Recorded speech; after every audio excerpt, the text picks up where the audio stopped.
Hello friends, welcome to my YouTube channel Shubho sir philosophy. আমরা আগের দিনের ভিডিওতে দেখেছি দর্শন শব্দের অর্থের যে পার্ট 1। আজকে আমরা দর্শন শব্দের অর্থের পার্ট 2 অর্থাৎ শেষ ভাগ দেখব। তারপরের ভিডিওয়ে আমরা এই চ্যাপ্টার দর্শন শব্দের অর্থের প্রশ্ন উত্তর আমি ডিসকাস করব, ইম্পর্টেন্ট বা গুরুত্বপূর্ণ প্রশ্ন উত্তরগুলি। এখন আমরা দর্শন শব্দের অর্থ যে 4টি আর টপিক বাকি থেকে গেছে সেগুলো দেখব। ভারতীয় দর্শনের যে আলোচনার পদ্ধতি, সেটাই একটি টপিক আমাদের থেকে গেছিলো পার্ট 1-এ। তারপরে ছিল ভারতীয় দর্শনের যে মৌলিক ধারণা, তারপরে ভারতীয় দর্শনের ত্রিবিধ দুঃখর কথা যে বলা হয়েছে সেগুলো, আর ভারতীয় দর্শনকে যে বিভাগ করা হয়েছে কিসের ভিত্তিতে সেটা একটু জানবো। তারপরে সেটাও পরবর্তী ভিডিওতে ডিটেলসে জানবো, তোমাদের সেটা একটা চ্যাপ্টার আছে। আজকে আমরা দেখব ভারতীয় দর্শনের যে আলোচনা পদ্ধতির 3টি স্তর রয়েছে, সেই 3টি স্তর। চলো, প্রথমেই রয়েছে ভারতীয় দর্শনের আলোচনা পদ্ধতির 3টি স্তর। প্রথমে রয়েছে পূর্বপক্ষ বা পরমত, তারপরে রয়েছে খণ্ডন পক্ষ,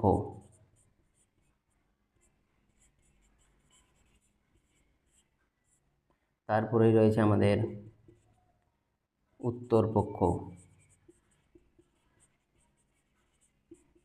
বা সিদ্ধান্ত, অর্থাৎ নিজ মত প্রতিষ্ঠা। চলো, এখন আমরা জানব পূর্বপক্ষ বা পরমত কী, খণ্ডন পক্ষ কী এবং উত্তর পক্ষ বা সিদ্ধান্ত কী। পূর্বপক্ষ হলো সমত প্রতিষ্ঠার আগে যে প্রতিপক্ষের মত ব্যক্ত করা। 2 নম্বরে রয়েছে খণ্ডন পক্ষ, অর্থাৎ তীক্ষ্ণ যুক্তি ও সূক্ষ্ম যুক্তির সাহায্যে প্রতিপক্ষের মত খণ্ডন করা। তারপরেই রয়েছে উত্তরপক্ষ বা সিদ্ধান্ত, যুক্তি সহকারে নিজ মত প্রতিষ্ঠা করা। তারপরেই আমাদের রয়েছে ভারতীয় দর্শনের মৌলিক ধারণা। ভারতীয় দর্শনের মৌলিক ধারণার মধ্যে রয়েছে প্রমা, প্রমাণ, প্রমেয়, প্রমাতা, পুরুষার্থ, কর্মবাদ, জন্মান্তরবাদ প্রভৃতি সম্পর্কে আমরা ডিটেলস জানব।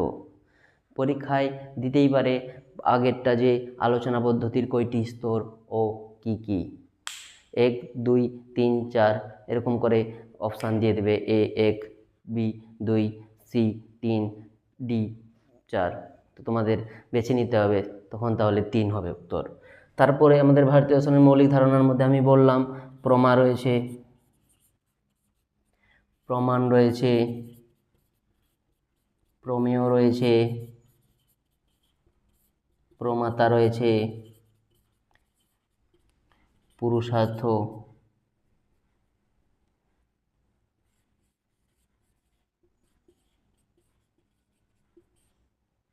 কর্মবাদ, জন্মান্তরবাদ আমরা আগেই জেনেছি, তারপর আমি একটু বলে দেবো, এখানে লেখার জায়গা নেই। চলো, এখন আমরা প্রমা কি জানব।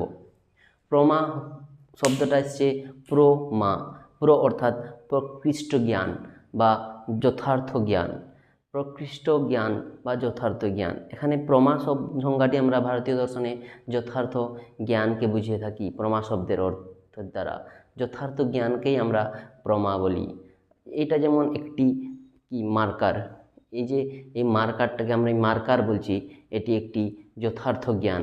আমি যদি একে বলি বোতুল, এ কি বোতুল হতে পারে? এ মার্কারই হবে, কারণ এ মার্কার, এটা হলো যথার্থ জ্ঞান, কারণ আমি প্রত্যক্ষের মাধ্যমে এই জ্ঞানটা লাভ করছি এবং এটি হলো অবশ্যই যথার্থ জ্ঞান। কারণ কেউ যদি এটাকে বোতুল মনে করে কিন্তু এটা বোতুল হবে না, তাহলে সেটা অযথার্থ জ্ঞান হয়ে যাবে। যেমনটা অপ্রমা আমরা ভারতীয় দার্শনিকরা মেনে থাকি, কিন্তু পাশ্চাত্য দর্শনে অপ্রমা বা অযথার্থ জ্ঞান বলে কিছু নয়। ওটাও একটা উদাহরণ দিয়ে আমি সুন্দর বুঝিয়ে দিচ্ছি, যেটা অযথার্থ জ্ঞান অপ্রমা। যেমন যেমন আমরা রজ্জুতে সর্পভ্রম।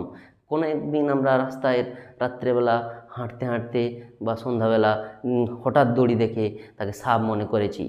সেই মুহূর্তে আমাদের মনে হয়েছে যে ওটা সাপ, তার পরক্ষণেই আমরা টর্চ টিপে ভালো করে দেখতেই বুঝতে পারলাম ওটা সাপ নয়, ওটা দড়ি। সেটা হলো আমাদের অযথার্থ জ্ঞান।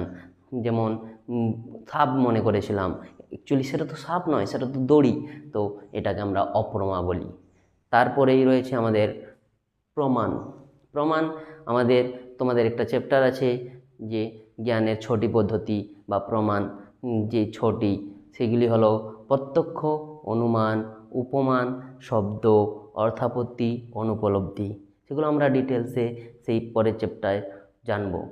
তাও এখন ব্যাপার হলো প্রমা কি। প্রমাণ কি। তাহলে প্রমাণ কি? প্রমাণ হলো যথার্থ জ্ঞান লাভের পদ্ধতিকে আমরা প্রমাণ বলি। যথার্থ জ্ঞান লাভের পদ্ধতি মানে আমরা যথার্থ জ্ঞান যে লাভ করছি, যে এটি হলো একটি মার্কার, কিসের সাহায্যে লাভ করছি? প্রমাণ, প্রত্যক্ষের সাহায্যে। প্রত্যক্ষ একটি প্রমাণ।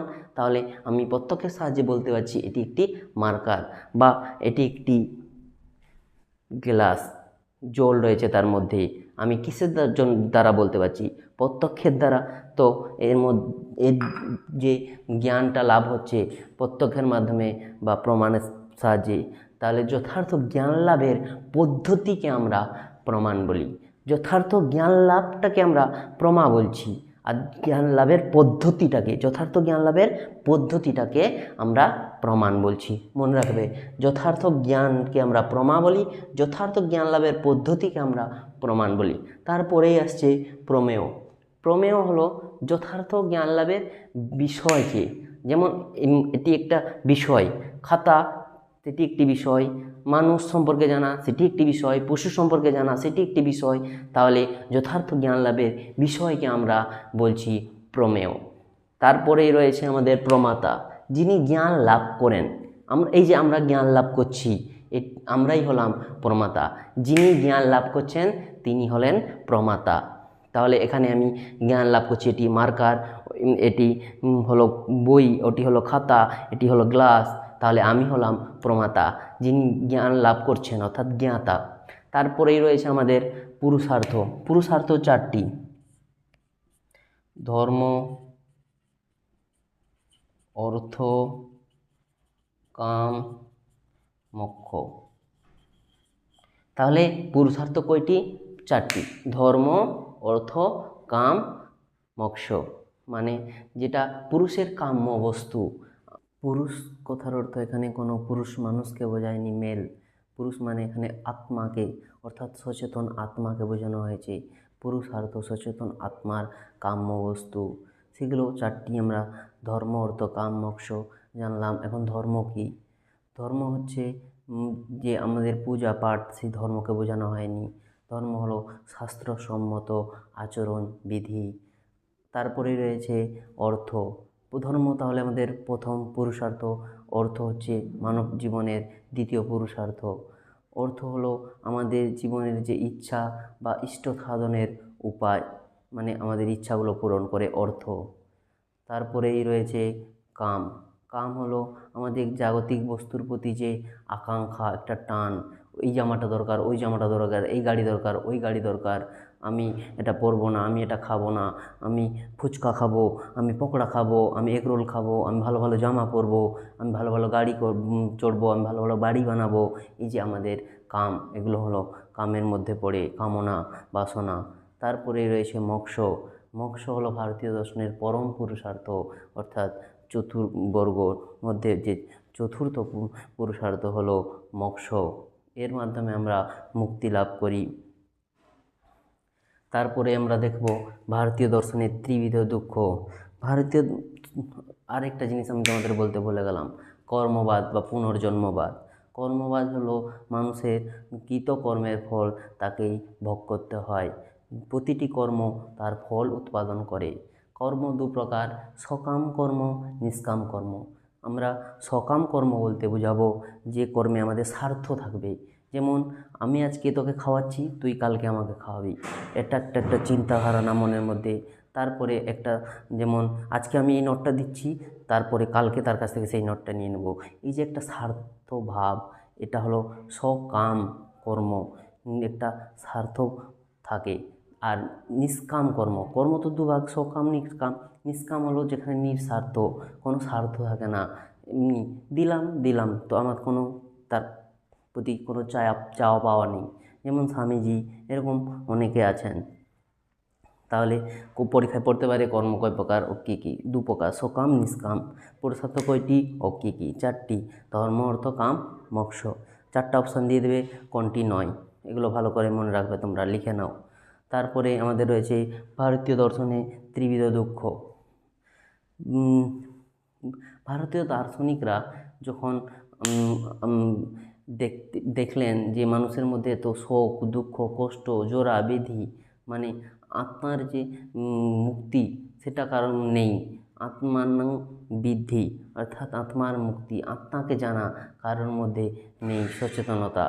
তো এই মুক্তি লাভ করার জন্য আত্মাকে জানতে হবে, না হয় কিন্তু মুক্তি লাভ সম্ভব নয়। ঋষি যাজ্ঞবল্ক্য মৈত্রেয়কে বলেছিলেন অমৃত লাভের জন্য যে আত্মাকে জানো, আত্মাকে শ্রবণ করো, মনন করো, ধ্যান করো, তার মধ্যেই দিয়ে তোমার অমৃত লাভ সম্ভব। তার ত্রিবিধ ভারতীয় দার্শনিকরা যখন দেখলেন বিভিন্ন দুঃখে মানুষ জর্জরিত, সেই দুঃখগুলিকে 3 ভাগে ভাগ করলেন: আধ্যাত্মিক, আধিভৌতিক, আধিদৈবিক। আধ্যাত্মিক দুঃখ হলো শারীরিক ও মানসিক দুঃখ। শারীরিক যে জরা, ব্যাধি, রোগ, সেগুলি থেকে উৎপন্ন। মানসিক যেগুলো আমাদের সুখ দুঃখ, অর্থাৎ কাম, ক্রোধ, লোভ, মোদ, মোহ, মাৎসর্য, যে ষড়রিপু, ভয়, এগুলো থেকে উৎপন্ন যে দুঃখ, সেটা হলো আধ্যাত্মিক, শারীরিক ও মানসিক। আমি লিখছি, তোমরা দেখো।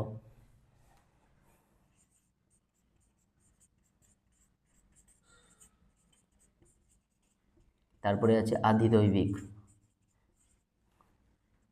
আধিভৌতিক, তারপরে আধিদৈবিক।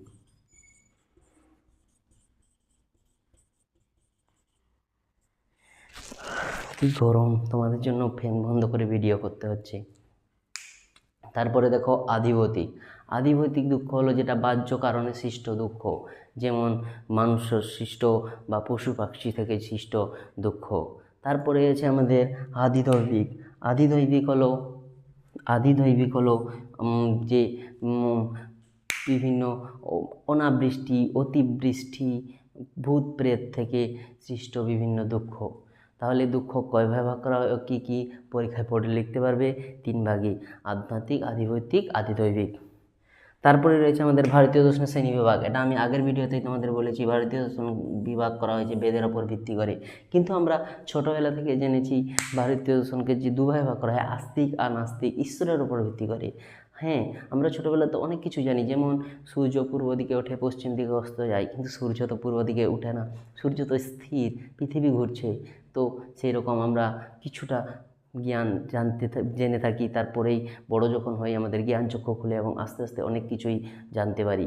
সেই রকম এটাও আমরা ঈশ্বরের উপর ভিত্তি করে আস্তিক ও নাস্তিককে ভাগ করতে পারি না, কারণ অনেক আস্তিক সম্প্রদায় আছে যারা ঈশ্বরে বিশ্বাস করেন না, অনেকে আছেন। তারপরে আর নাস্তিকও সেইভাবে হয়েছে। তাহলে মোট 9টা সম্প্রদায়, এগুলো আমরা ডিটেলসে পরের ভিডিওতে জানবো। তাহলে কিসের ওপর ভিত্তি করে ভাগ করা হয়?